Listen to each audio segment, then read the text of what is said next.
uma tarefa ou assentado olhando para os outros exercerem suas atividades. Alguém já passou por isso aí na vida? Não é isso? Por gentileza? Isso são políticas, são tratativas internas de certas organizações que acontecem sem ninguém questionar, através das portarias, dos memorandos, das decisões, dos despachos. Acontecem todo dia no serviço público. Faz parte de uma política de reafirmação das humilhações em todos os trabalhadores. Não fornecer ou retirar instrumentos necessários para o trabalho, cortar o ponto do trabalhador, mesmo que ele tenha apresentado atestado médico, solicitar a remoção do trabalhador sem motivo justo para outra unidade ou órgão. Isso acontece demais nas organizações policiais. Colocar o trabalhador à disposição no setor de recursos humanos ou em casa até nova lotação em outra unidade, contrariando inclusive lei, gerando prejuízo para a administração pública, porque ele deveria estar trabalhando, atendendo o público, mas fica em casa porque o chefe mandou. Ameaçar instaurar sindicância ou processo administrativo sem o justo motivo. Alguém já viu isso? Pode passar. E qual que é o resultado direto disso da pessoa que é vítima desse tipo de conduta? Danos à saúde provocados pelo assédio moral e as principais marcas ou sequelas resultantes. Todos esses danos, a perda do interesse do trabalho, a desestabilização emocional. Alguém já viu colega com crise de choro, sem poder falar o que está sentindo? Surgimento de novas doenças psicossomáticas, tudo isso afeta diretamente a qualidade de vida do servidor. Uma vez que esses danos acabam contaminando todo o ambiente de trabalho. O estresse, o medo, o isolamento, isso é um quadro evolutivo, ele não é estático, é evolutivo. E o mais grave vocês vão ver aqui agora. Pode passar? Principais resultantes: a angústia, o estresse, as crises de competência, de choro, cansaço exagerado, falta de interesse, diminuição da capacidade de concentração, memorização, perda da libido, sensação negativa em relação ao futuro, mudança do peso, pessoas vão emagrecendo ou engordam de uma forma assim inexplicável, depressão, sentimento de culpa, pensamento suicida, aumento do consumo de bebida alcoólica ou drogatismo, muitos buscam a droga, tentativa de suicídio. Pode passar? Eu estou ilustrando essa minha fala com um fato que aconteceu há 2 semanas atrás, com o Bryce Williams. Na verdade, é o Vester Lee Flanagan. Ele tinha o codinome de Bryce Williams.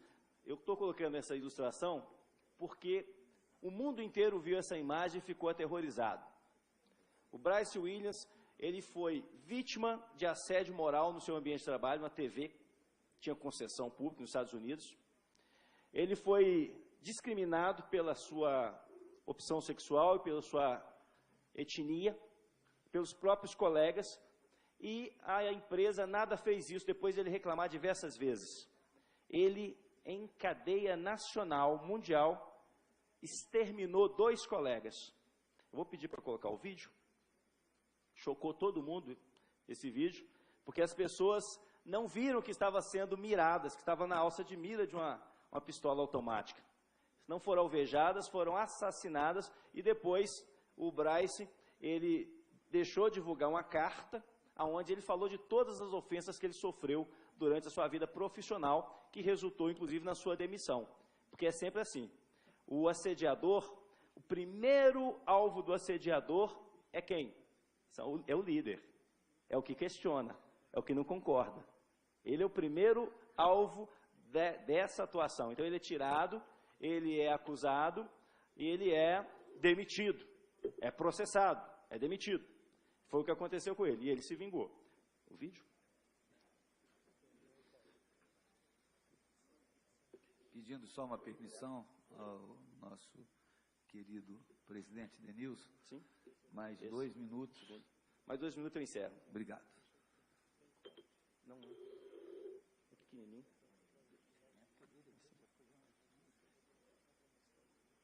Parece que tem um probleminha aqui técnico, mas esse vídeo todas as pessoas viram, puderam ver na internet, onde ele executa, né?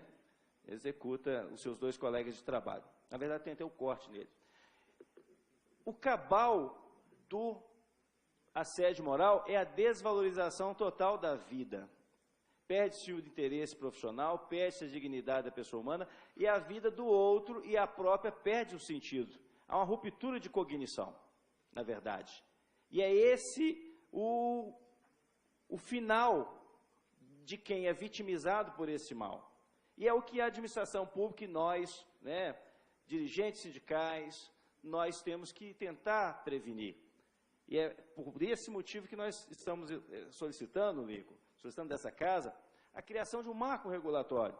Nós temos uma legislação aqui, por exemplo, a 8213, de 1991. Ela visa reconhecer como acidente de trabalho o assédio moral, até para disciplinar a administração pública nesse tipo de conduta dos seus gestores. Que haja, inclusive, direito de regresso àquele assediador, que é o causador desse mal, que ele também seja processado, que ele também seja obrigado a reparar o dano causado, e não somente a administração, para que ações como essa previna no ambiente de trabalho esse tipo de mal. Pode passar? Os custos da administração pública, nós já colocamos, são os mais caros possíveis, porque a gente perde os melhores recursos humanos da nossa administração. Gasta-se milhões de reais para se formar, para se fazer um certame, vai se perder isso por causa de um menos avisado, de uma pessoa despreparada, que persegue, que acossa, que assedia os seus colegas de trabalho. Por gentileza? Pode passar? Uma luz no fim do túnel. O que a gente vê como positividade? São ações como essa aqui hoje pela CLP. São ações como a que foi resultante lá em Minas Gerais, que criou a Lei Complementar 116, que define e pune o assédio moral na administração pública. São ações promovidas por cursos de formação nas universidades, a vida acadêmica, formando melhor os seus advogados, os seus profissionais do direito, capacitando-os para o enfrentamento desse fenômeno. São magistrados que hoje, como a saudosa, já aposentou, Eliane Calmon, teve a coragem de decidir em um conflito, em uma demanda que chegou para a sua alçada, enquadrar esse assediador como improbidade administrativa dele, a Lei 8429. Então, essas ações dessa natureza, como estamos fazendo aqui hoje, essa maturidade de debater um tema sério como esse, para nós são luzes no final do túnel, que possamos ter no futuro, bem próximo, uma administração pública livre do assédio moral, que possamos olhar no olho do nosso colega, ver ali um companheiro, que eu possa testemunhar em favor dele, que nós possamos ter mais união no ambiente de trabalho e que assim possamos prestar mais e melhores serviços para a nossa população. Pode passar. Um exemplo aqui, na audiência da Comissão de Direitos Humanos da Assembleia Legislativa, vocês estão vendo aí, identificando o nosso deputado federal Gonzaga, que na época ele é presidente da ASPRA, debatendo assédio moral na casa do povo. Isso antes era um tabu, não se podia falar. Por quê? Na administração pública estão os vitimizados e estão também os algozes. Talvez isso se explique por que um projeto tão importante como esse está parado desde 91 aqui nessa casa. Pode passar? Aqui um caso típico, nós estamos mostrando porque ele autorizou. O nosso companheiro Dalcio Ramos de Oliveira foi o primeiro beneficiado com a sentença em Minas Gerais, com punição do seu assediador, teve que pagar R$10.000 e teve que varrer o estágio lá em Valadares todo. Ele era presidente, além de delegado de polícia, ele era presidente do Democrata Futebol Clube, foi condenado a capinar e varrer a calçada do Democrata, do estádio lá do Democrata em Valadares. O Dalcio teve que aposentar por invalidez psiquiátrica, de tão grande foi a lesão. Um investigador de polícia aposentado, com apenas 12 anos de serviço prestado, podia prestar 30. Pode passar? Aqui o Anselmo, um escrivão de polícia, que por se negar a fazer um flagrante, sem estar presente um delegado, um flagrante de droga, o delegado, por telefone, mandou os investigadores prender e conduzir à cadeia o companheiro Anselmo. Há cerca de 3 anos esse processo está na justiça, e nós estamos requerendo indenização por dano moral para ele. Pode passar? Um outro mundo possível onde a gente possa, na fala do deputado Marqueselli, possamos reconhecer o valor do nosso companheiro, reconhecer o valor do servidor público, reconhecer o valor do ser humano e que isso não precisa ser cobrado em uma legislação. A gente sonha com isso. Pode passar? No mais, era isso que a gente queria demonstrar. Eu me coloco à disposição para maiores esclarecimentos que possa fazer necessário. Muito obrigado, um bom encontro a todos. Agradeço ao amigo Denilson Aparecido Martins pela sua exposição que bom, muito obrigado. Vamos passar aqui. Nosso relatório do Seminário de Minas Gerais. Ok, obrigado. Aí.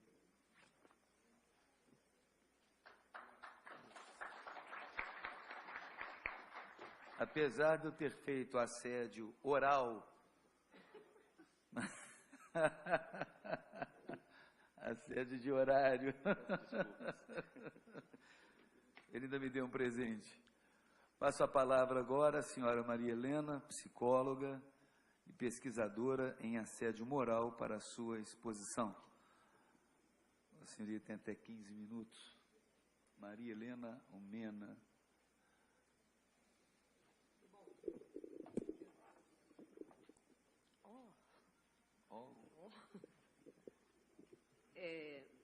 Está sendo audível? Onde fica melhor? Tá bom. Se quiser tirar, peraí, olha. Por favor. Eu acho que fica melhor. Okay. Falar de assédio moral, eu prefiro falar de terror psicológico. Eu acho que tem um peso mais significativo pelo dano causado à vítima, né? O terror psicológico em si reúne uma série de prejuízos na esfera existencial, que, por incrível que pareça, não só da vítima, mas do agressor também, né? Ele impede a pessoa, a agressão, esse terror psicológico dentro do local de trabalho, ele impede a continuidade de uma atividade que o ser humano escolheu, né, como prazerosa, uma opção profissional também, e uma destruição emocional dessa pessoa que está sendo assediada. Ela fere a espontaneidade do indivíduo e atinge a esperança e a alegria de viver, causando graves lesões à saúde física da vítima, associada a um pessimismo e desesperança, provocando depressão e um desgaste psicofísico, podendo gerar um suicídio. Eu até acrescento também que ele ataca de uma forma perniciosa a fé do sujeito. Porque pela busca e pelas agressões e o assediamento constante, a pessoa perde a fé naquilo que pode ser resolvido. Tá? O terror psicológico conduz a vítima a uma atormentada inutilidade ou inatividade. Nós não estamos falando dessa inatividade como aposentadoria por tempo de serviço. Não. Até porque a aposentadoria por tempo de serviço também é um momento de muita fragilidade da pessoa. A pessoa vai se sentir improdutivo se ela não se preparar para essa aposentadoria. Essa inatividade aqui é uma inatividade por rebaixamento da capacidade do sujeito no exercício de suas funções de uma forma abortada, através de afastamento por licença médica, processos disciplinares injustos e outras práticas assediadoras. Isso aumenta o estresse pelo medo da perda do crescimento financeiro, profissional e até da perda do próprio emprego. Esse medo também é que quando pessoas são assediadas, elas são privadas de um aumento, de uma ascensão financeira dentro da instituição. Uau! Vamos lá. Ai, gente. Falar de psicoterror é também falar de analfabetismo emocional do agressor. Quando estamos envolvidos num relacionamento de poder, submissão, é importante que estejamos atentos ao nível de conhecimento da pessoa que estamos nos relacionando. E esse conhecimento não só de forma técnica, mas teórica também. Porque nem sempre a gente chefia uma pessoa ignorante no sentido não total da palavra, mas de falta de conhecimento. Quando estamos atentos ao outro, torna-se mais fácil exercitar o respeito, ensinando ou aprendendo sem perder a liderança. O medo é, em todos nós, uma emoção protetora, porém a insegurança leva o indivíduo a utilizar o medo de forma inadequada.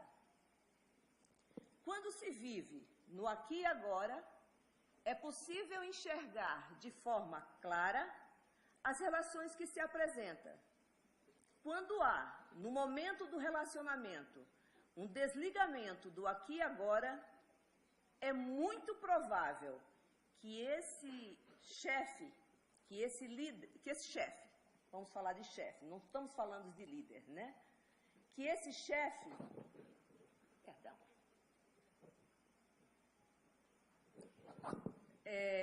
ele haja de forma a rebaixar ou nivelar por baixo a capacidade do outro. Ele nivela também por baixo os padrões morais e éticos que cada função exige. Ele, através da falta de liderança e a permissividade, tanto no exercício abusivo do poder, quanto na omissão e na inoperância de dirigir bem e de forma lúcida as relações, né, patrão e empregado, ele abre portas para um mútuo desrespeito. E vejam, a via do desrespeito é de mão dupla, pois se não se respeita o outro, você convida o outro a não ser respeitado, a não respeitá-lo.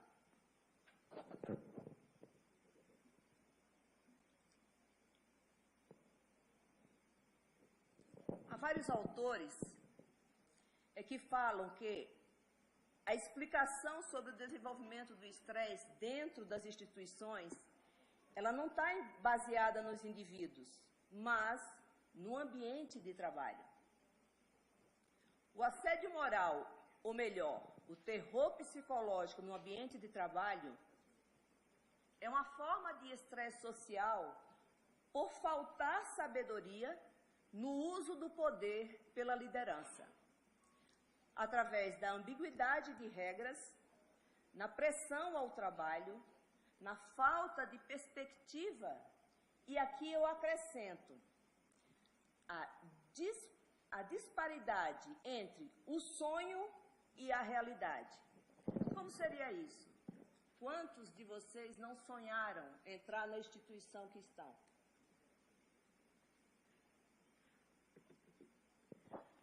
E ao entrar nessa instituição, se depara com a realidade totalmente distorcida do seu sonho.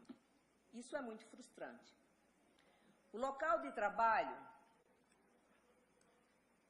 pode ser um ambiente, por comportar essas relações poder-submissão, ela é um ambiente extremamente vulnerável ao terror psicológico.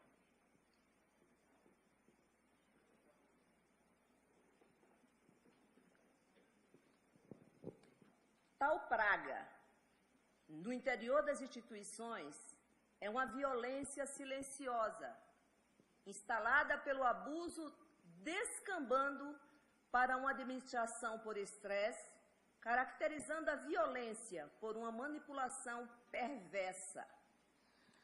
A permissividade reinante no ambiente psicologicamente doente permite moldar uma instituição com caráter médio sofrível. O assédio moral é um processo articulado no qual é possível atingir situações e acontecimentos sucessivos. É o que já se falou aqui, né? A caracterização do assédio moral não é uma só situação, é a sequência de situações que faz a pessoa se sentir desvalorizado dentro da instituição. Lendo sobre assédio moral, e estudando, e pesquisando, e levantando dados, eu observei várias dinâmicas no que diz respeito à prática do assédio moral, né? Só que de todas, tem 3 que eu achei fundamental, no sentido de ser pilares, né? De ser uma tríade potencialmente perfeita para adoecer o outro. Essa tríade estaria baseada na recusa da comunicação, na desqualificação e destruir a autoestima do outro. Quando que um agressor recusa a comunicação? É quando ele se recusa a ouvir qualquer explicação de todo o acontecimento, daquilo que está causando o embate entre o subordinado e o chefe. Essa recusa da comunicação é uma forma de impedir que se busque uma solução racional para o problema. Então, ele se fecha totalmente e ele fica inatingível, né? Quando que o agressor, quando o assediador, quando o aterrorizador, ele desqualifica. Quando ele não dirige diretamente a palavra à vítima e ainda procura induzir a vítima a um erro para tirar proveito disso. Quer dizer, é muito danosa, né, a relação, o jogo aí. A terceira dos 3 pilares mais danosos é destruir a autoestima do outro. Como que ele destrói? Afastando a vítima do trabalho por exaustão, quer seja física ou emocional. Só que não é ele. A atitude dele adoece a vítima e a vítima é obrigada a se afastar por uma doença física ou emocional, ou as duas, né, como a gente percebe durante a pesquisa.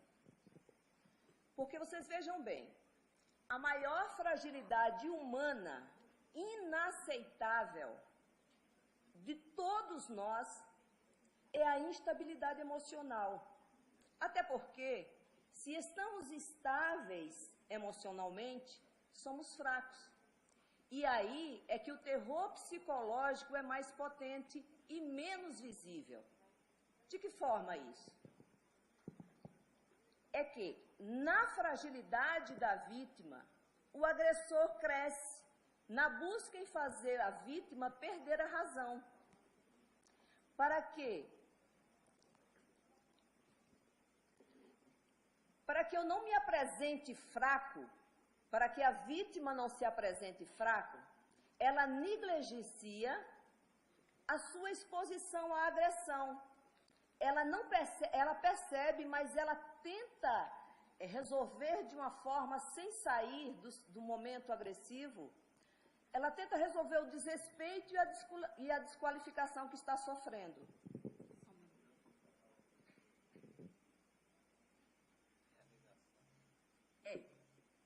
É a retroalimentação. Né? Por muitas vezes, eles se mantêm ali por não acreditar no que está acontecendo ou por ter esperança de elucidar as divergências instaladas. A constante exposição ao estresse pode levar uma pessoa à desordem pós-traumática por estresse. E essa exposição constante leva o organismo a não suportar e começar a explodir ou implodir. O exemplo que ele deu foi a explosão, cometeu o homicídio. A implosão está no suicídio. Então, é muito danoso, e eu acho tão leve falar de assédio moral, eu gosto de falar de terror psicológico, que é bem forte mesmo, né? Caracteriza bem a devastação emocional do outro, né? Então, a saúde do ambiente de trabalho depende decididamente do modo pelo qual o poder diretivo é exercido. Aí está a diferença entre liderança e chefia. Se a gente for observar um líder, ele não teme perguntar ao outro, saber do que o outro sabe, dividir informações. Ele simplesmente compartilha de uma forma crescente a instituição e não unicamente pelo poder do mando. O terror psicológico no trabalho atinge não somente a vítima, mas também os direitos e interesses de todos os trabalhadores envolvidos na organização e na sociedade como um todo.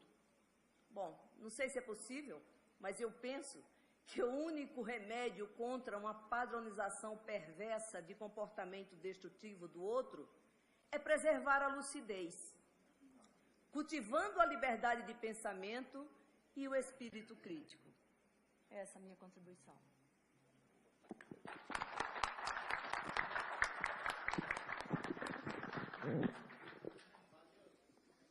Agradeço a exposição da psicóloga senhora Maria Helena Omena por sua participação conosco.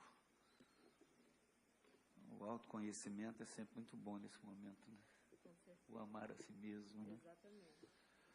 E o respeito ao outro. É verdade. Passo a palavra agora ao senhor Flávio Werneck, presidente dos Sindicatos Policiais Federais do Distrito Federal, Sindipol-DF, para a sua exposição. Vossa Senhoria dispõe de até 15 minutos. Obrigado, deputado Lincoln. Cumprimento os demais expositores da mesa. Fica muito difícil a gente pontuar o assédio moral depois de uma exposição como a do Denilson, como da Maria Helena e como o nosso advogado da hora colocou aqui. Eu vou tentar, eu ia entrar no conceito de assédio moral, mas acho que todos já colocaram, já entenderam bem a caracterização do assédio moral nas palavras de todos que já me antecederam. Eu vou tentar me ater a um assédio moral coletivo institucionalizado. E o que seria isso? E como viria isso? Em que pé? O que você está querendo dizer, né, Flávio? Eu estou querendo colocar que o assédio moral hoje, em algumas instituições e organismos públicos, é o principal pilar da manutenção do poder. É o principal pilar da manutenção do status quo. Ou seja, trocando em miúdos, quem está no poder se utiliza do assédio moral para se manter no poder. E ele se utiliza de várias metodologias para isso.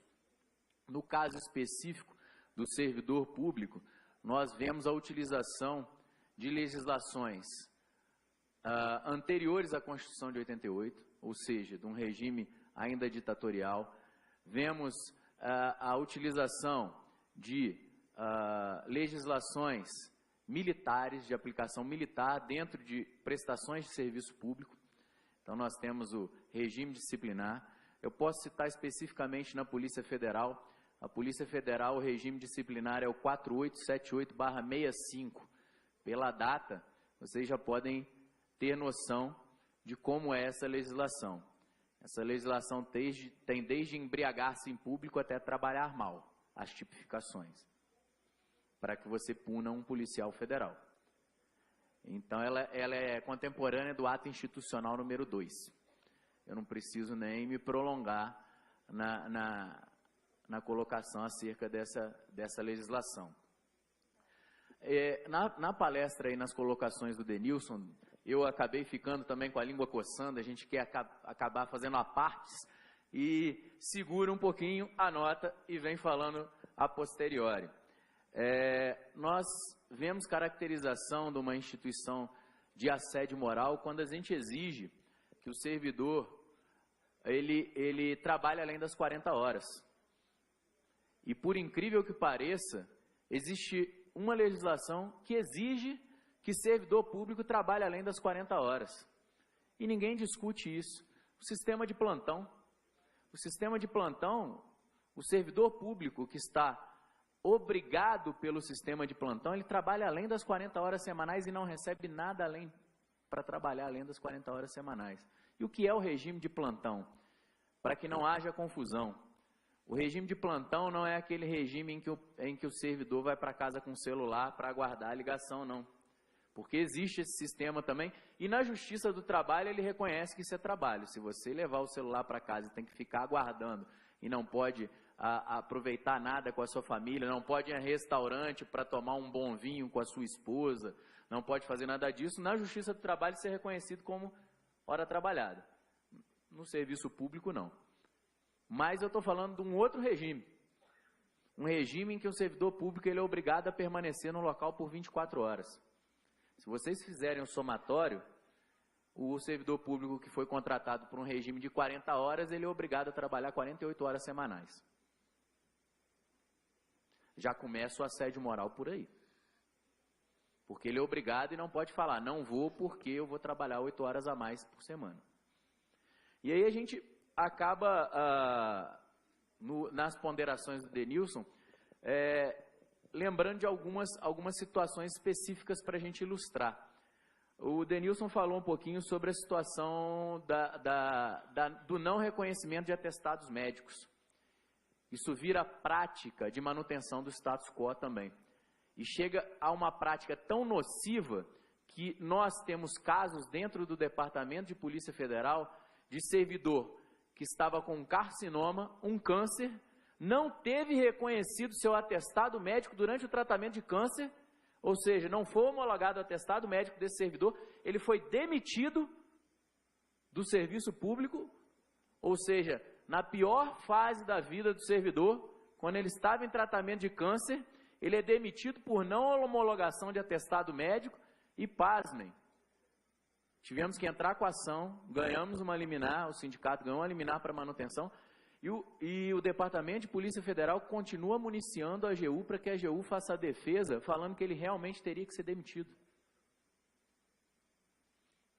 Então, essa institucionalização de uma comissão para avaliar atestados médicos, ela acaba virando joguete na mão de quem quer a manutenção do poder. E isso é um exemplo mais, vamos dizer assim, mais crônico. Eu tenho diuturnamente exemplos dessa monta, ao ponto de médicos do CIMED chegarem para policiais femininas, não foi só uma, e afirmarem que elas deveriam ser aposentadas porque elas não tinham perfil policial. Quem é ele para falar isso? E o PAD aberto, procedimento disciplinar aberto contra esse médico foi arquivado. Aliás, sequer foi instaurado procedimento disciplinar contra esse médico. Então vocês vejam quanto nocivo e pernicioso está o sistema. Eu tenho, quando da situação hoje orgânica do Departamento de Polícia Federal, e quando a gente fala de problemas no Departamento de Polícia Federal, todo mundo fica espantado, né? Porque a Polícia Federal é um órgão que hoje está na mídia o tempo inteiro, nos jornais de grande repercussão nacional, a mais famosa Lava Jato agora, mas nós tivemos Mensalão, Satyagraha, Boi Barrica, eu acho que tem um sem número de nomes, acho que existe um catálogo de nomes para colocar os nomes das operações da Polícia Federal, né?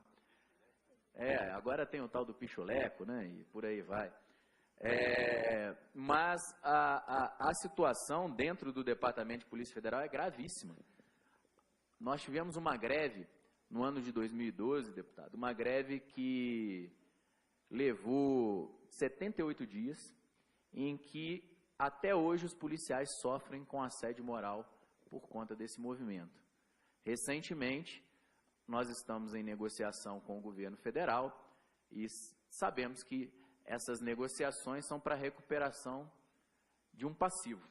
Ou seja, os policiais e os servidores públicos em geral, eles não pedem, geralmente, algo como ganho. E sim, eles estão justamente reivindicando perdas inflacionárias, perdas de direitos, chega a esse ponto, por falta de regulamentação da Convenção 151 da OIT, que o Brasil é signatário, mas não regulamenta. E aí o que acontece? Como que num passe de mágica, todos aqueles eventos da nossa greve de 2012 ressurgem agora. Os procedimentos disciplinares são relatados agora, às vésperas de uma nova negociação e talvez numa nova mobilização, se necessário. Ressurgem todos os procedimentos disciplinares como por mágica. Eles estavam parados e todos são relatados agora. Então, os protestos na Academia Nacional de Polícia ressurgem agora com relatórios, ressurgem relatórios de procedimentos disciplinares e a gente fica espantado, né? Porque eles ressurgem justamente em situação nevrálgica, próximo da assinatura ou não de acordo com o governo federal. E depois não falam que existe manipulação dentro dos procedimentos disciplinares, que isso não é reserva de poder, isso não é assédio moral. Isso não é terror organizacional, como diria a nossa psicóloga. É terror organizacional. O exemplo está aqui hoje. Como eu disse na minha breve fala na mesa de abertura, nós mandamos um documento à direção-geral do Departamento de Polícia Federal pedindo a liberação dos servidores para estarem presentes aqui, hoje, a esse debate, a esse seminário. E nos foi respondido que sim, que eles poderiam ser liberados, mediante autorização do chefia com compensação de horário. Engraçado que há 2, 3 semanas atrás, os representantes da gestão do Departamento de Polícia Federal estavam todos presentes ao Congresso Nacional, nenhum deles precisou compensar horário e muito menos nenhum deles precisou de autorização da chefia. Estavam todos lá no auditório na Câmara, todos lá, bonitos, tem filmagem da Câmara, passaram em rede nacional, lutando pelos direitos de uma PEC que lhes dava o direito a ter 90,25% do salário dos ministros do Supremo Tribunal Federal. Então, o tratamento é diferenciado, é anti-isonômico, por parte da própria direção-geral do órgão. Eu que gostaria muito que os policiais estivessem todos bem, psicologicamente bem, para estarem todos presentes aqui. Mas hoje, o que impera dentro do Departamento de Polícia Federal é uma defesa, é uma omissão para não sofrer punição. Eu tive recentemente uma situação de um caso, é o último caso que eu vou citar especificamente, de uma situação muito específica na Academia Nacional de Polícia, para vocês verem como o assédio moral institucionalizado ele funciona. A Academia Nacional de Polícia, ela forma os policiais, ou seja, os próximos futuros policiais federais são formados aqui em Sobradinho. Vêm pessoas que até abandonam empregos, outros, para se formar aqui em Sobradinho. E eu tive a informação, a infeliz informação, de que um dos professores, delegado de polícia, que faz parte da Corregedoria da Polícia Federal, ele pegou um vídeo do presidente da Federação Nacional dos Policiais Federais, aqui presente, editou o vídeo e colocou na sala de aula dos futuros policiais federais, com o vídeo editado e falando em cima da fala do presidente da Federação Nacional dos Policiais Federais. Primeiro, ele não tem autorização para fazer edição e uso de imagem. Cometeu 2 crimes. Segundo, ele está utilizando o órgão como manutenção de uma política opressora. Por quê? Ele veio pontuando o que o presidente da federação falou e contrapondo, sem direito à resposta, sem direito a contradito. O que a gente precisa é democratizar, trazer à baila a democratização dos órgãos públicos. Muitos órgãos públicos ainda estão parados lá em 1967. Essa é a realidade. Por fim, eu vou citar só uma situação em cima do que a doutora Maria Helena colocou. Hoje, nós temos uma estrutura que também acaba municiando o assédio moral, que é uma estrutura de serviço público que é dividida em castas. Famoso, que eu gosto de dizer, porque o nome é esse mesmo, apartheid institucional. O que nós temos é uma casta pequena que se beneficia dos órgãos públicos em detrimento de todos os demais servidores públicos ali inseridos.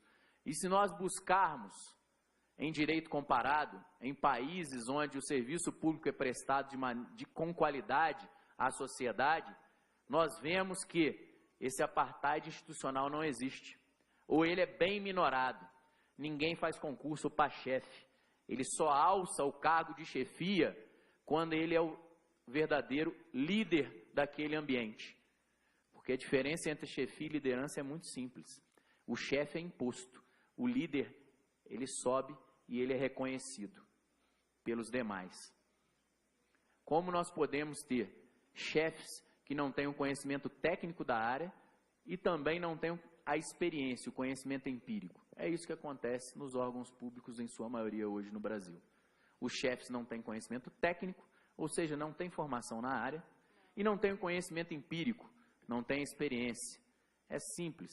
Vamos buscar as melhores práticas onde o serviço público é bem prestado, trazer para cá, para a gente conseguir minorar. Por fim, eu rogo a essa casa, vamos disciplinar o assédio moral, seja no âmbito administrativo, seja no âmbito penal. Assédio moral é crime, terror organizacional é crime. Nós temos, a casa tem que nos auxiliar, nos dar esse apoio, por isso já deixo aqui a homenagem ao deputado Lincoln Portela, ao deputado Marqueselli, à Comissão de Legislação Participativa, em abrir esse espaço. Obrigado a todos.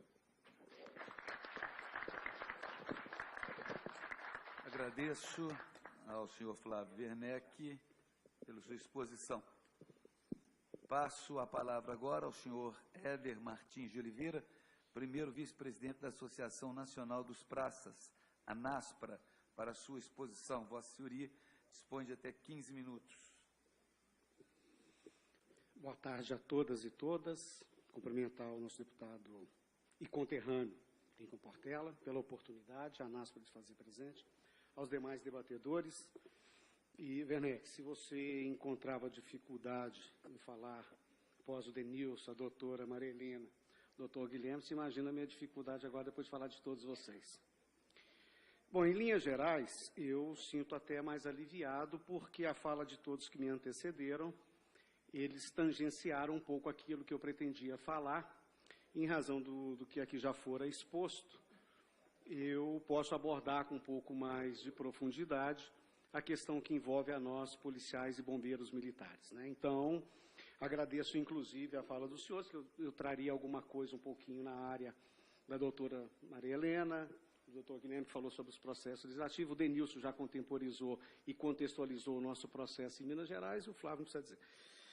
Mas, inicialmente, eu não posso deixar de passar em branco, e o Denilson vai se lembrar disso, que em Minas Gerais, para a construção do PLC 116, as entidades de profissionais de segurança pública se uniram, e foi um trabalho árduo, difícil, dentro da Assembleia Legislativa de Minas Gerais. Encontramos guarida e respaldo no então deputado Sargento Rodrigues e o Leonardo Quintão, e com muita dificuldade conseguimos inserir no texto normativo que aplicaria-se naquilo que coubesse, vejam, senhores e senhoras, naquilo que coubesse na Lei Complementar 116 de 2011, aplicaria-se aos policiais e bombeiros militares. Eu posso dizer que, com uma surpresa, a matéria foi vetada, e eu gostaria de fazer só um pequeno chamamento às razões de veto do então governador e hoje senador Anastasia, que diz o seguinte: mensagem 2 de 2011.